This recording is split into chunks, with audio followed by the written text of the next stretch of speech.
Tonight on the Cooligans, we are joined by MLS Cup champion, MLS Cup final goal scorer, Derrick Etienne Jr. Can you believe it? That's right, Patterson's own. Plus, we talked to Meg Linehan about everything that's happened in women's soccer, what's going on with the league, what's going on with the national team, that and more today on the Cooligans!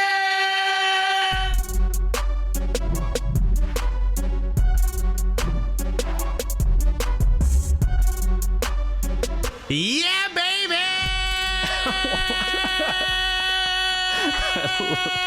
Come on. Let's go. We got to get champ is here. Come on. What? I'm so absolutely stoked for tonight's show. Welcome, everybody. It was amazing. Hello. Let's get the introductions out of the way for us. We don't matter. It's not about we us ain't today. that important right now. We ain't covered in confetti. Okay. Okay. I mean, we didn't go to the bathroom and wipe and be like, how did it get there? You know? Maybe we're using too much confetti. It's a fair question. Look, there has to be confetti reform for MLS Cup celebrations. Anyway, welcome to the show, everybody. My name is Christian Polanco. I'm Alexis Guerrero. All right, we are the Cooligans. We are your favorite stand-up comedians that host the funniest soccer show there is in the galaxy. Okay, and it also happens to be the gulliest, especially today. Very much so, because today we are joined by MLS Cup champion, MLS Cup final goal scorer. Bring MLS Cup to Silk City. Okay. Yeah, Alexis, please introduce, New Jersey's own Patterson's finest. Come on, not since Laurel and Hardy has Patterson shined this bright. Not since Trap Queen was released and people Google where Fetty Wap was from and they found out it's not Atlanta, it's Patterson, New Jersey. Not since they slipped you a little bit of extra arroz con pollo at Tropical Delight has Patterson been this excited. Ladies and gentlemen, the factories are back. The waterfall is flowing like it used to. All the way from Championship Soccer City right now, Columbus, Ohio. Ladies and gentlemen, pull aside, put the car in park, put the e-brake on, raise the window so you don't get carjacked because we got Patterson's own. Put your hands together for one and only Derrick Etienne Jr., everybody! You guys are too much. You're dealing with the pressure of an MLS Cup final, and it's like, yo, the Cooligans, they got to tone it down a little bit. Yeah, okay? Bro, I just won a championship, and y'all doing too much. First question we got to ask, right? What did it feel like when you scored and you hit him with that freezing ice cold? How many names were running through your head? I hope you watching right now, fam. so many. I thought, but honestly, I was supposed to go back with Boubacar Keita, and we were supposed to dance, but that was way too far to jog to the other side of the field. And last time we did it, they didn't even get it on camera. So I had to really think, and then I was like, yo, it's cool. That's kind of cool. So all right. That's Derrick Ice Cold Etienne. That was fine. Freezing him out. Dude, I mean, this is look. And we will get to, we'll talk about the context of everything that happened with the Columbus Crew throughout the playoffs, throughout just the team in itself, where a couple years ago, they didn't think they would even be around. But the fact that let's talk about, your story. I mean, see, the last time you were on the show, we didn't know what team you were going to go to. It's November 2019. Yeah, we were just like, all right, look, Derrick is dope. He's we're fans of him. Let's talk to him. Let's see what's going on. Maybe we could put a good, he's on TV. Maybe we could be like, yo, hire this dude. He's like, he knows what he's doing. But getting to Columbus and adapting so well and having Caleb Porter have faith in you and trust in you, what did that do for you and your confidence and how you see, the rest of your soccer career? I think it did a lot. Like you said, I actually came when I got on the show, I got the call from Red Bull that I wasn't going to be signing. So I wasn't signed. So I was just like, all right. And then you guys actually, I think it was Alexis who made a joke about, oh, Thierry Henry's in Montreal, you should go. I almost started dying because I was just talking to to Montreal, maybe going to Montreal. So like when you said that, I was like, I don't try not to. Poker face. But Caleb was really excited to have me come in, and he's really good friends with Jesse Marsh, and I had a really good experience with Jesse Marsh and a good relationship. So I felt like it could work. And then seeing the players, of course, playing Columbus all the time, and then them getting Darlington and getting Lucas, I think it was a perfect fit. And I just wanted to go in there and prove that, you know, I can be a key player on this team. And thankfully I was able to do that. When you look at the opportunity that you were afforded starting an MLS Cup final, obviously it's got to be an amazing moment, but that also comes on the heel of some positive test results. Did that positive test result of COVID test results for Nagbe and Santos, if I'm not mistaken, did that rattle you guys? Because it seemed, and one of our producers even said, it seemed like you guys are playing like with the, hey, you know what? Who gives a shit, right? Like, let's just go out there, be calm, be confident, and play our game.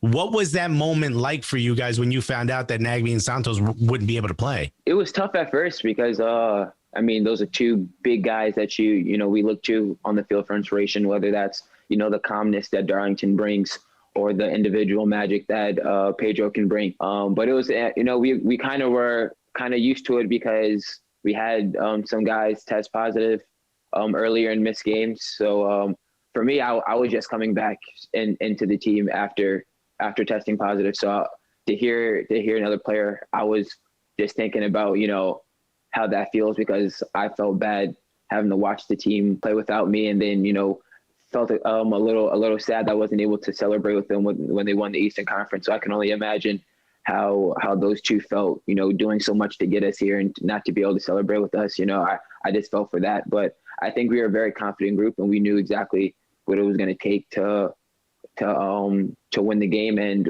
we heard it. Of course, we were upset, but at the end of the day, we were professionals, and we knew that we could get the job done still. And look, you know, we have to be honest. As soon as we heard the positive results, we're like, even us, we have to apologize to you right now. Yeah.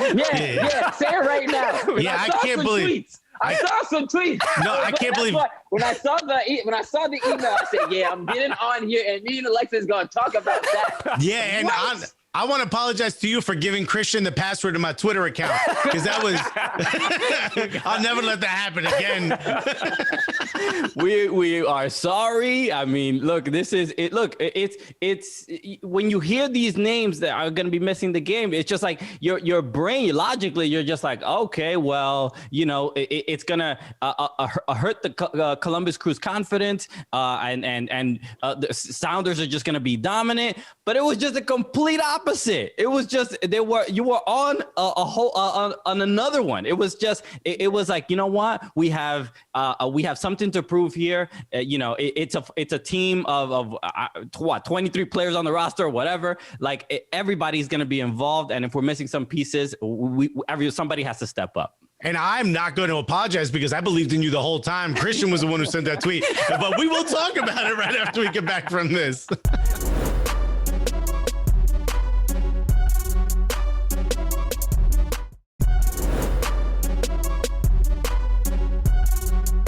All right, everybody, welcome back to the Cooligans Living Room FC. Obviously, we're here with our homie and champion, Derrick Etienne, who just won MLS Cup. Now, look, all right, we were talking about how, yes, all right, okay, I will admit it, fine. All right, I picked Seattle. And the reason I picked Seattle was just it seemed like they were just, this is their moment. They're like the postseason sort of team where it's like, doesn't even matter what they do in the regular season. They show up for the postseason. What did y'all do differently? Because y'all didn't even let them play. They were bodying everybody. What did you do different? No, they got Jonathan Mensah. That's what it is. He's allowed to mush anybody he wants, apparently. Yeah, like you said, we know when it comes to playoffs, they're a completely different team. So we wanted to try to stamp the game early, try to put our control on it. We didn't want to.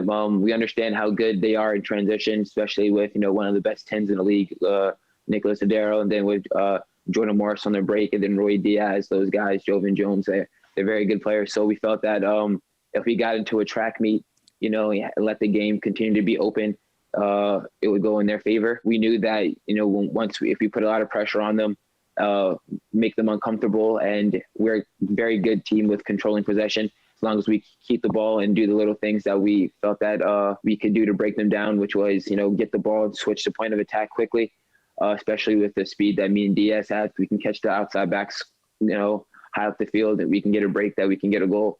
And I think that, it put us in such a good spot early on in the game. And then, of course, when you have Lucas Delarian playing how he's playing, it makes things easy. Yeah. How about that? How about that goal? We got a question from a fan as well, from Ian. He just simply asked, how'd that goal feel? I mean, that was just, look, ever since you've been on the show and we've gotten to know you, watching you at Columbus, I mean, when you got your first assist, I'm like, yo, let's go. There's nothing, it makes me so happy. But getting a goal in the MLS Cup final, that has to feel a little bit different. What was that moment like for you? It was surreal. It was just like I got like a flashback just of the whole, like the last year, like that. Of Alexis's tweet, Yeah.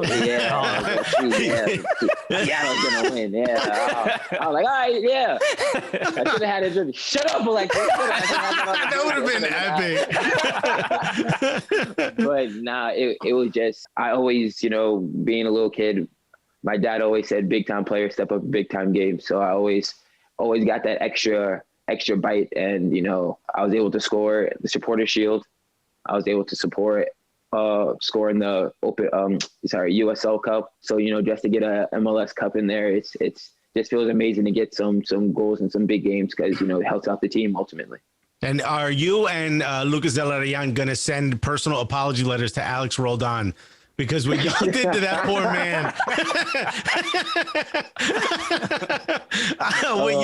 poor man, I mean, everything had to come from that side. The poor dude. What did y'all say to shake him up, man? We can't say anything. That's how the cookie crumbles. I'm sorry. Yeah. Sometimes you're the guy, sometimes you're not, right? Yeah, exactly. Yeah. We had another question from a Columbus Crew fan, and he simply said, "What did your dad say about the goal?" Your dad's obviously a player as well. I'm sure he had a lot of influence on you. We talked about him a bunch when you were on the show in studio.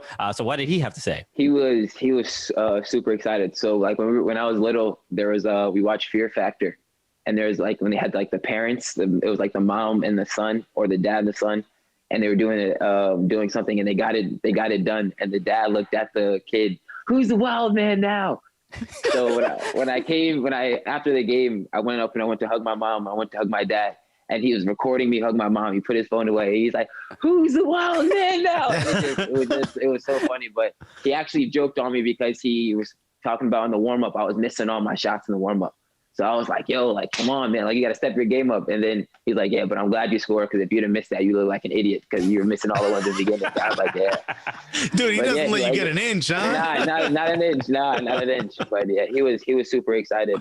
I think he cried, but he didn't cry in front of me. Yeah. Okay. Can't let him see that, right? I'll never let him live it down. Who's the wild man? Who's the crying man? Yeah. He's gonna cry in the court. When you think about where the first thing you do with a championship cup, right? Everyone's like, oh, I wanna drink beer out of it, or I want to take it to my mother's house. What's the first thing you want to do with this championship cup when everything opens up and you can get around and get out? Like, where do you want to take MLS Cup first? Where do you want to take a photo with it? I don't even know. I haven't even thought about that. Front of Red Bull Arena? No. Oh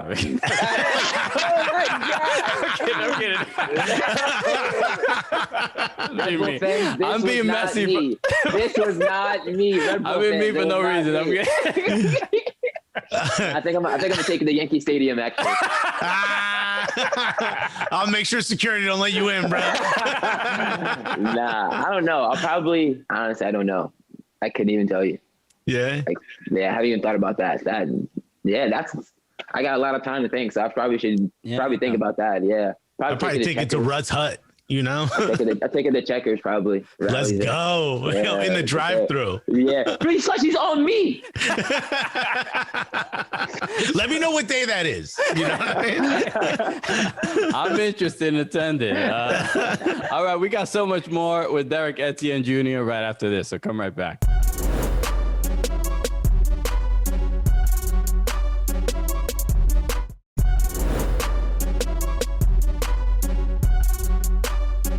right, welcome back to the Cooligans Living Room FC. We are still here with the champ, Derrick Etienne Jr. of the Columbus Crew. Again, like I mentioned, we had a bunch of questions from Gully Squad, our supporters group. Okay, it's not just the Nordeck.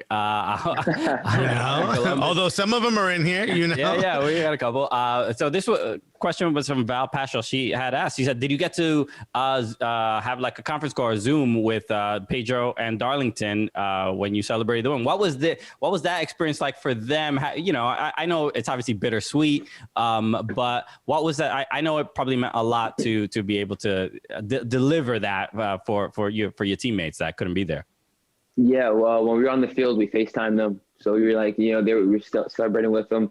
They were, still at home celebrating. I know for sure it sucked for them, but I mean, when we're talking about Darlington Nagby, you've already won it twice, bro. Come on. Yeah. Take this one off. Be real. Yeah, come on, let someone else have a turn. Like, relax, man. They were extremely happy. Of course, upset they couldn't celebrate with us, but I think being able to see the phone calls and stuff and things like that in the locker room was great. This question comes from Andrew Johnson.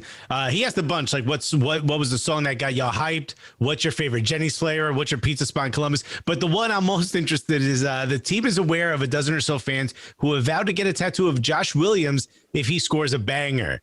If they did that for you, and remember, this is one of the Nordeck guys, if they were to do that for you, if they were to get a tattoo of you for scoring a banger, what pose would you want? We have this one. I think it had to be this. Yeah, I think that would have to be it. Well, we got to put a chain on you if you do this. Yeah, you know what I mean? Yeah. Have a buzz down Prezi or something, Yeah, put the Prezi on it right there like this. Jeez, that's right there. Look, you haven't been able to really play in front of the fans too often, in like a full stadium regularly. But how have Columbus Crew fans embraced you? What kind of messages are you getting? Helping get an MLS Cup, scoring the goal, and then what are you looking forward to for the new stadium next year? And why? I mean, Columbus it's a hot team right now for more reasons than even just winning MLS Cup. The fans have been great. I was kind of nervous because they were kind of a rival of Red Bull. Like there's always beef with Red Bull, so I was kind of nervous on how that was going to be. But no, they accepted me with open arms. And then even when the situation with during the protest, when I got pulled over, a lot of them hit me up to let me know, like, yeah, that's not how we feel. We're extremely happy to have you here. So that was very comforting for the off the field aspect that they were there. But when every single game that we've had fans at, they've gotten there early. They've sat in the cold when it snowed. So they've been great. And to be able to be going from a team that was almost out of the league a couple of years ago to winning MLS Cup, and to do it at home, the last game at Mafre Stadium, I know that meant a lot to them. So we were just happy to do that. And I'm extremely excited about the new stadium, seeing it. I live 2 minutes away from it. So seeing how the building is gone and the infrastructure and and the plans they have on it, I feel like it's going to be an amazing stadium, and it's going to do nothing but elevate the soccer here. That's dope. So you live really close to it. That's a short commute. I'd be excited about that. But that's got to be kind of like a weird feeling. Like you just won a championship cup there, and you get to look at this building being built downtown, and you're like, yo, I'm gonna play in that as a champ. Like that's kind of got to hit you, right? I mean, I wasn't thinking about it that way. Like, I still smile every time you like, yeah, with the champ. I'm like, dang, I'm a champion now. Like, okay, yeah, for sure. Like, it's like you won, and now they're building your castle right next door. Yeah, building me a new crib down the street. Yeah, right. I'm gonna be scootering down to the games. Hey, how you guys doing? Hey, walk. We don't need you falling off that shit. Walk. Take it easy. Put on some what are the Skechers or something? Yeah, something good for the foot. Wrap myself up in bubble paper. Yeah. Go ahead. I'm sorry. Go ahead. I was gonna add, some of the other questions just referring to in Columbus. Like, how have you adapted there, just living there? Obviously, this with COVID is strange and different, and you probably don't get to get the authentic kind of experience. Hopefully, that vaccine hits quick and we are good. But let's go. But Andrew did ask, what is your favorite pizza spot in Columbus? I mean, this is. I feel like we should. This is a Cooligans. We should probably discuss it. I can't remember the name of the spot. I get it off Uber Eats all the time. Okay. What is your go-to meal? Because I mean, you know, Columbus obviously got different food. I got my go-to meal. I've been doing a lot of cooking myself here. You know, I've been Chef Boyardee, you know, chefing it up for myself. Yeah, but probably I've gone to the place Forno that makes good chicken parm. So I probably say that's my go-to spot. That was my go-to spot before like things started to get crazy out here. But yeah, for the most part, I've been cooking on my own. I'm a king with the lamb chops though. Lamb chops, fuego. Yeah. No one can touch me with the lamb chops. I mean, I've had other places eating lamb chops like, they might as well hire me because I can way better than this. I need to talk to the chef right quick. Put him on. What season is this? Yeah. That's how my mom is. Whenever we go, if we go to a Dominican restaurant, she's just like, "What is this? What?" Like literally just judging. I could have done this at home. Why are we here? Yeah, y'all could have paid me for this. Like, come on. Yo, my mom does the same thing. Whenever I get Cuban food or I bring over like a Cuban sandwich, she'll taste it. She'll be like, "They must be from the other part of Cuba because this ain't how we do it in Havana." You know. My dad just learned how to start making like Haitian rice and stuff, so he'd be FaceTiming me. Yeah, what you know about this? I'm like, I've been to 82, guys. Come on, like, okay, you know how to cook. Congratulations. I bet you don't taste like grandpa's though. They said, well, we'll never know. Exactly, because you don't Papa tasting that. You know, he'll say something. We need to do a Derrick Etienne versus Derrick Etienne Jr. cook-off just to see. He don't want that smoke. He don't want that smoke. I guess it's good to be like to have this competitive relationship with your own father, right? You know, you already have like a challenge. It just makes you a stronger competitor because you've been competing with your blood this entire your entire life, basically. Yeah. I think after the game, he finally like admitted it to me because we've always talked about like he played in the USL and he won MVP. So when I scored in the USL, he's like, yeah, but you didn't win MVP. So like he's always held that over my head. Then we won Supporter Shield, and he's like, well, that's not really a trophy; it's a shield. So I mean, if you want that, damn, get that? Like, all the other Twitter trolls. Dad is Dad in the South Ward? Homie, hard on you, bro. But then when I won the cup, I looked over at him and I was like, yeah, I got a goal and I got MLS Cup. You ain't got that. He looked at me. You got it. Now, next thing you got to do is when you get the ring, you got to take a picture of it and change his phone background to that ring without telling him. So when he opens it next, he knows what's good. We got more with Derrick Etienne Jr. when we get back right after this.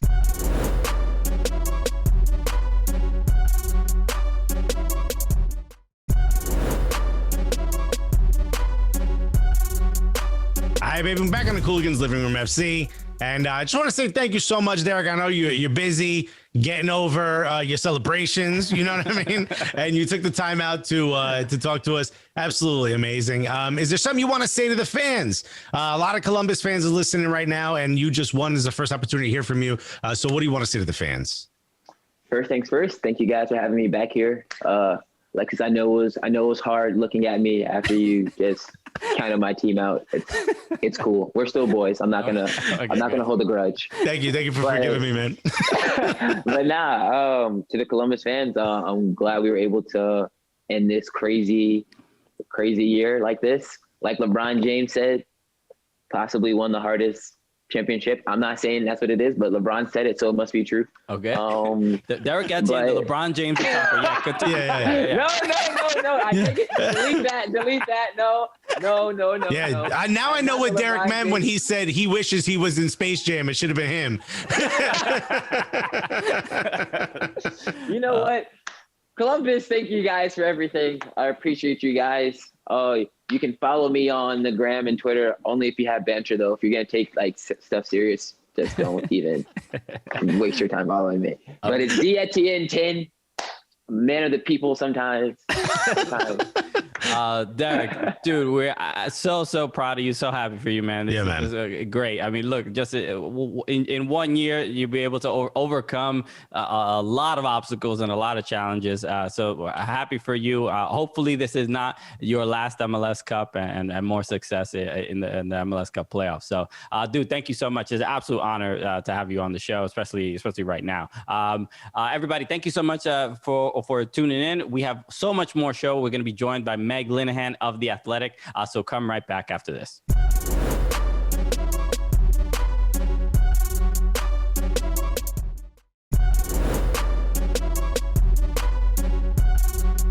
Hi, baby. We're back on a Cooligans Living Room FC, and finally our guest is here, and this is one of my favorite guests to have.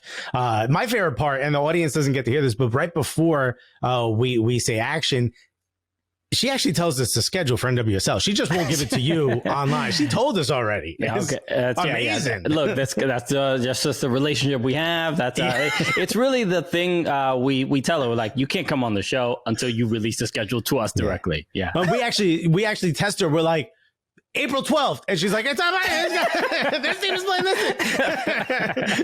It's a friendly, everything. We're ready. But honestly, I mean, who do you go to when you want to find out what's happening in women's soccer? This is the top of the heap. And of course, that's who we get. We only get the Maybachs, the Bugattis of journalists. Okay. And that's exactly what we have here. One of my absolute favorite people in all of soccer as well. You probably know her from all of her writing at The Athletic and all of her writing about women's soccer. Ladies and gentlemen, unless you're driving, in fact, have some respect and pull over and put your hands together for the one, the only Meg, the sniper, Linehan. What's good? I mean, I figured I would wear my Revs jersey because I get to, at least rep a team and feel like I have a rooting interest, but I figure I might as well bring my pain along with me. Yeah. And are you originally from Boston or the New England area? Yeah, like North Shore of Boston. So for me, I grew up basically going to whatever Gillette used to be, Foxborough Stadium, all the different names that it had. But I remember going to a U.S. men's national team game against Jamaica at that stadium and being stuck in traffic out in the parking lot for, I think, 4 hours trying to get home. So wow. Yeah, right. It's like its own little city that we went to. Gillette is the one we went to. It's wild. I'm like, man, this parking lot is wild. It took us like 4 hours to find where the fans were. I was like, where are we going? How many times did we go around this?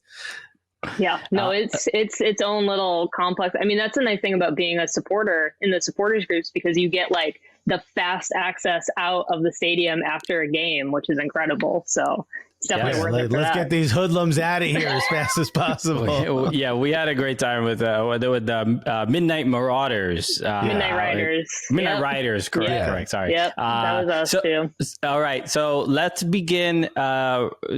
We brought you on because there's too much news in soccer, especially women's soccer, that first, there's a lack of transparency when it comes to a lot of things going on, especially with the Utah Royals. So we need an update. Forget the viewers. Just talk to us, Meg. Yeah, because no one's listening. It's just us. What is going on? The last we heard, obviously, the Utah Royals were informed, all the players, that the team is going to be moving back to Kansas City, right? Because it was the team had folded in Kansas City and went up in Utah. So starting in Kansas City, what is the sort of the details of that move? Who is going to be the ownership group? What is it going to look like to have women's soccer back in Kansas City? Yeah. All right. So let's start with the actual transaction part of it, right? So obviously, first of all, on the Utah side, all of this starts with all of this reporting that's been happening around Dole Hansen, right? Both being like the racist comments, the racist behavior, then also this toxic culture that has been happening in Utah on both like the Real Salt Lake, Royals, Monarch side, basically like throughout the entire organization. So there is this kind of, you're going to sell this team, right? And it's not necessarily implied on the NWSL side, but they are stuck in that same boat of like, okay, well, we can't really have this guy running a team. So what actually happened and was announced on Monday, December 7th, is that NWSL essentially bought the team back from Dole Hansen. Right. So those rights go back to the league. And then what happens is they then award an expansion team to a new ownership group in Kansas City that is run by Angie and Chris Long, who are essentially, you know, like investor type people, right? But very much in the Kansas City community. And so you essentially get this transfer of a team, but it is technically two distinct parts of a sale. And this is essentially the reverse of what had happened in 2017. FC Kansas City shutters under that previous owner. Deloy Hansen comes in and gets an expansion team that then becomes Utah Royals. So we're now just kind of getting the reverse 3 years later and the return of NWSL in Kansas City. But it's not FC Kansas City. It is not, and I don't think that the brand is going to be brought back, right? I mean, they have not decided on a team name, the brand. They still have to announce training and the stadium facilities. I'm sure we will get to where they're going to play in a few minutes, but you know, I think this is going to basically be NWSL 2.0 in Kansas City, right? Because FC Kansas City had a lot of success on the field, back-to-back championship wins, right? Like when you think of NWSL early years, I mean, I think about FC Kansas City. You have Lauren Holiday, one of, I mean, the greatest women's national team players that we've ever had, right? Like that first part of the league where you really had this true rivalry between Seattle Reign, who kept winning everything, and then FC Kansas City, who just like continuously, you know, Vlatko Andonovski, then head coach, now with the U.S. national team, just really found a lot of success in those two back-to-back championships. But this is now kind of like fresh start, brand new ownership. The ownership is local. It also involves a few other people, but including Brittany Matthews, who used to be a former professional player, is now in fitness. I mean, we have seen the tweets that refuse to name her and just call her Patrick Mahomes' fiance, which is the struggle of that. But really, like, I know her as the girl who screams on IG stories when Patrick Mahomes does very well. You know what I mean? She loses her mind. Now hopefully it's the other way around. Yeah. So it really is. And I've spoken with Angie and Chris Long, finally had an article up at The Athletic and really trying to get a sense of knowing them. And what's really interesting to me is actually that they went to college with Karen Nortman, who is one of the owners of Angel City, right? Like when you think about Angel City, really the start of that team is Natalie Portman and Karen Nortman, which is slightly confusing, but the two of them and Karen Nortman, even before Angel City was really officially a go, was having these conversations with the two of them being like, you know, why don't we have a team in Los Angeles? And then Angie Long is being like, well, why don't we have a team in Kansas City? We used to. We're supposed to be Soccer City USA. Why don't we have a team here? Like, how do you say that you're Soccer City USA without a Division I professional women's team? So for everyone watching and listening, Kansas City is supposed to start playing in 2021. Yep. And they just announced this like a week ago. All right. Yeah. I mean, you ain't got a lot of time. It's like you forgot your family was coming over for the holidays. You're like, just throw green shirts up. I don't know. We have to do something, you know? Right. They don't have a name, brand, facilities announced. Like they're going to end up at T-Bone Stadium, which is the minor league baseball stadium in town. I think there are probably long-term plans to build a more permanent soccer specific something for the team. But I think that this is absolutely one of the tightest turnaround times we've ever gotten in the league. And also now the NWSL season is longer, right? So it used to be that you might actually have some time through the winter into early spring. Season begins mid-April. Now we've got the draft January 13th. We've got preseason February 1st. Challenge Cup is back, but before the start of the regular season. So that's mid-April. And then you've got the regular season in mid-May, and they've got to build everything. And granted, this work has already been in the works, right? Like, it's not like someone just handed them a team on December 7th and said, okay, Godspeed, like, good luck. They have been working on, like, they came in already having hired a head coach, right? Who I'm sure is already prepping for the draft and has a sense of it, and worked very closely with Vlatko Andonovski, is very much like a local legend in Kansas City soccer, right? Like, they're well positioned there. But in terms of selling season tickets, getting people in the door, building that game day experience, like, there is so much work. And so, as I keep saying, like, I don't really envy what must be their to-do list between now and mid-April, but Yeah. I mean, they don't have a choice at this point. Yeah. I mean, it's going to be the next couple months are just going to be people being like, oh, there's a women's team back. What's that? Like, it's just people kind of just startled that NWSL is back. But it's fascinating to know. And obviously I'm hoping it's successful and it works out, and exciting to see the Utah Royals are good. So hopefully we'll see that back in Kansas City. All right. We have so much more with Meg Linehan right after this.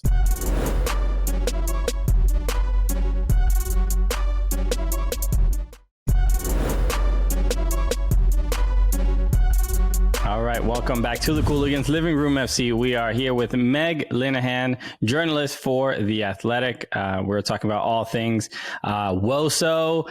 Before, I want to talk about the U.S. Women's National Team and their recent settlement, but I want to ask very quickly, we were just talking about Kansas City. What is the concern or issue or discussion when it comes to Sporting Kansas City allowing a women's team to use Children's Mercy Park? It seems like this is a non-conversation, and there's nothing that can be done or said, but it seems like it's just so perfect that why wouldn't you do it? It seems like, those kids who you like having an argument with and they just turn around. You know what I mean? It seems like that's what they're doing. It's like, yo, come on, this is perfect. Why aren't you paying attention?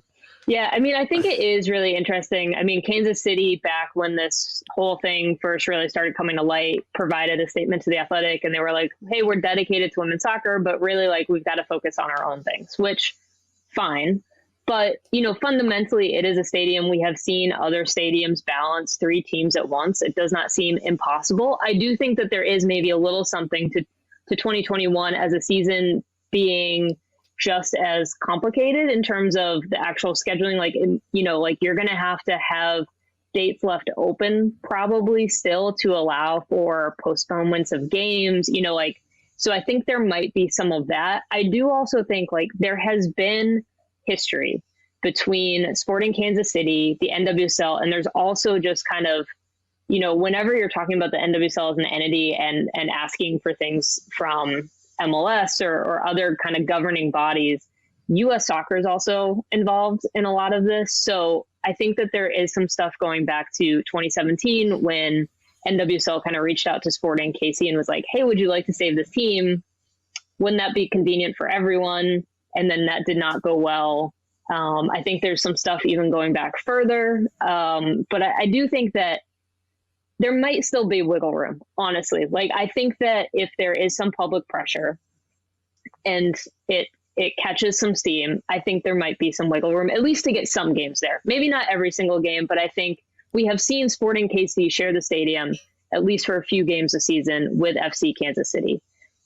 That to me does not feel like it should be completely like impossible, right? Like there's got to be room for compromise. Maybe it's not your home stadium, but you could put a few games there and get like a real test of what the potential for a crowd at CMP is. But at the same time, like, again, with this tight turnaround time, I think you have to focus on what you can actually control. And if that's going to be a huge fight, I think that there are better things for this brand new team to spend their time and energy on. And maybe honestly, like, maybe they get to look like the good guys if there's this giant social media campaign out here against Sporting KC to let a women's team use their stadium. And then they can be like, hey, like, we just want to work together, right? Like, like, I think that there's a couple different paths this can go, but I would like to think that there is at least room for a compromise, that we could see, a handful of games, the way that Sky Blue tested out Red Bull Arena before they actually moved in there. Like, that's kind of what I'm hoping for at the moment, at least. Okay. It also seems like, it's going to look bad if you don't release a statement. Yeah, like, say something, I mean, and like, yes, they did release the statement in that first story that we did, but I mean, optically, it just seems really weird. And also, like, the thing that I can't get over is, again,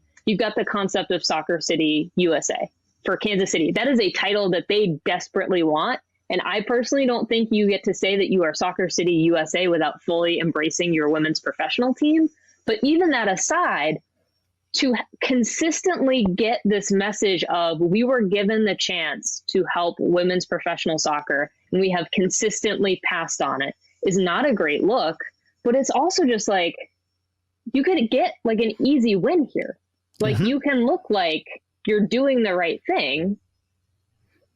Why not do it? yeah. Just for marketing, it's a smart move to be like, look, maybe we can't, but a couple games. We're using, the like mom guilt tactic, whatever it takes. We'll do because there's no reason why. I mean, we see Sporting Kansas City games. We see the blue hell and the level of support and energy from Sporting Kansas City fans.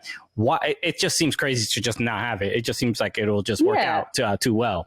I just also would really like to think that Sporting KC is not threatened by a women's professional team, because fundamentally, I think we have seen that when you have a men's and women's professional team in the same city, like, and Portland is always going to be Portland and its own special thing. But, there are ways to actually grow the game together and work together and also support each other. And right at the moment, like, I think it makes it really hard for you not to look at what the team is doing and going like, are you threatened? Like, do you not want to give up your hold on this city? And you think that a women's professional team would draw people away from yours, whereas instead there's probably a lot more room for growth, especially ahead of, Kansas City is looking to be a 2026 host city.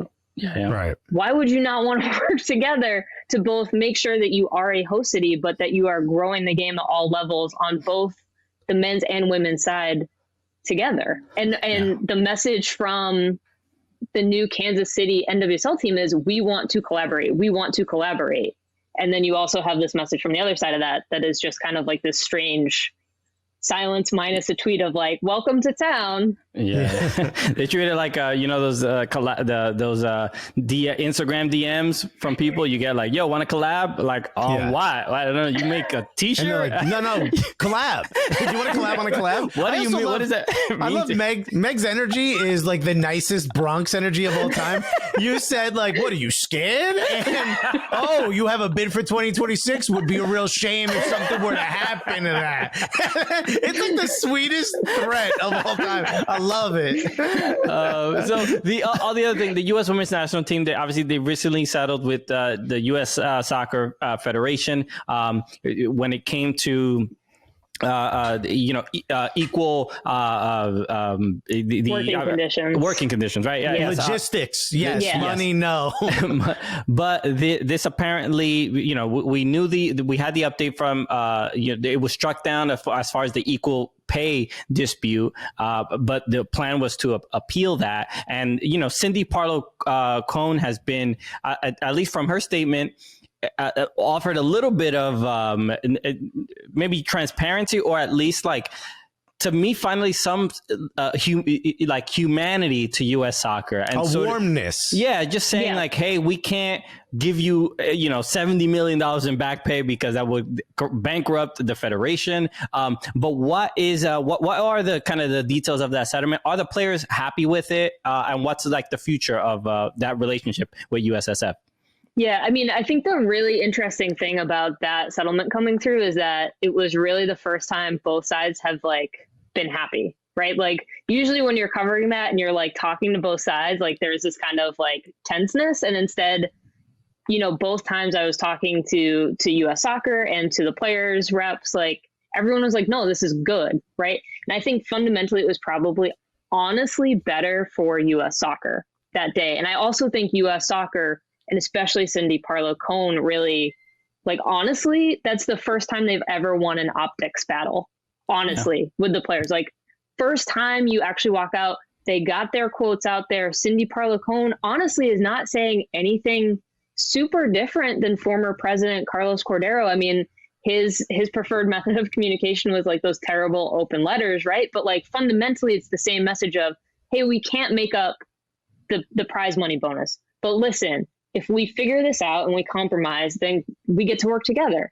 But the main difference with Cindy Parlow-Cone is that she's a former player. She has also fought against her own federation. She's lived through it. And again, you're exactly right. Like there is a humanity here that we have not seen. And I mean, even on that call that she had with media, she was just like, this is a good day. And I hope people see that this is a new US soccer. So like, that's really one of the first good positive signs I think that we have seen in a long time. As to like the actual like nitty gritty of the agreement. It was really just, again, settling like the tail end of this lawsuit that had actually been allowed to proceed to trial about working conditions, the travel stuff, support staff, venue selection. And U.S. Soccer agreed to essentially make it equal for the men's and women's national team for the next 3 years. It's going to be worked into the CBA. All the players have to agree to it. Like, this is not technically across the line. The judge has to approve it. It's a proposed settlement instead of like an actual, like, hey, we're done here. Great. But the players are happy. It felt good, though. It felt good to see the statement. You were like, oh, we don't have to make an excuse here. Right. And also, like, I mean, the players are now one step closer to appeal. So they're happy on that front. I still think that, you know, and based on the conversations I've had, I talked with Alex Morgan for a different story, but I brought up the settlement and she was like, it's a good sign. It's not where we want it to be, but it is a good sign. Like, we need to see more from the federation. But on the other hand, you have the federation being like, please tell us a time, we will talk to you, we will talk to you, we will talk to you. And I guess really the question still is, can you get that bridge to actually meet in the middle on a compromise where it comes to the equal pay stuff? Can you actually, you know, if Cindy Parlow-Cone is to be believed, right?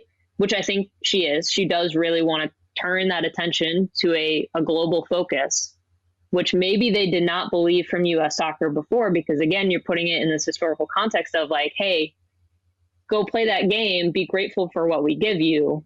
And now you might actually believe a former player who's like, we could fight this fight together. Hey, we could start to see the whites of each other's eyes, which is not bad. We're getting closer. We got more with Meg when we get back after this.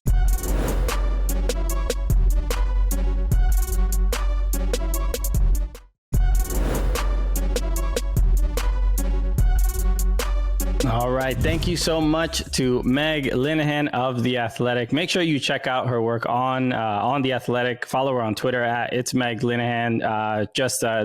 Becoming the pillar. You know, like those pillars that are appearing all over the world. That is what Meg Linehan is. She's a monolith that we're all scared of? Is that what you're soccer, saying? Okay. Meg, is there anything you want to let people know about before we sign off? Yeah, I mean, it's just, you know, the general stuff at The Athletic, the podcast, Full Time with Meg Linehan, the digital show, The Fixture with ICC. So, you know, all the usual spots. If you don't want to ask me when the schedule is coming out, I would appreciate it. And join her Patreon for the schedule. Just make the money, Meg. Don't worry about it.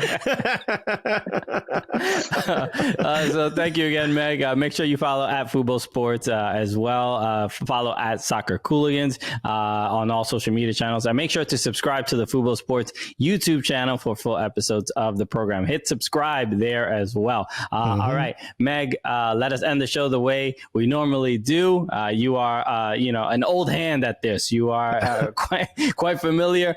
So for Meg Linehan, my name is Christian Polanco. That's right. I'm Alexis Guerreros. And together, what are we? The